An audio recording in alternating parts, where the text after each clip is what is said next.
نامور پاکستانی اداکار گوہر رشید نے فلم دی لیجنڈ آف مولا جٹ میں اداکارہ حمائمہ ملک کے بولڈ مناظر پر تنقید کرنے والوں کو خاموش کرا دیا۔ عالمی شہرت یافتہ اداکارہ ماہرہ خان اور فواد خان کی فلم دی لیجنڈ آف مولا جٹ کا انتظار فلمی حلقوں میں بے چینی سے کیا جا رہا ہے۔ ریلیز سے قبل ہی فلم کے متعلق کئی باتیں گردش کر رہی تھیں،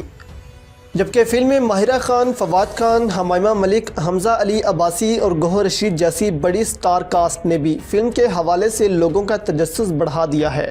دی لیجنڈ آف مولا جٹ کے ٹریلر ریلیز ہونے کے بعد سے ہی فلم کے کرداروں، سکرپٹس، اداکاروں اور کہانی کے متعلق باتیں کی جا رہی ہیں،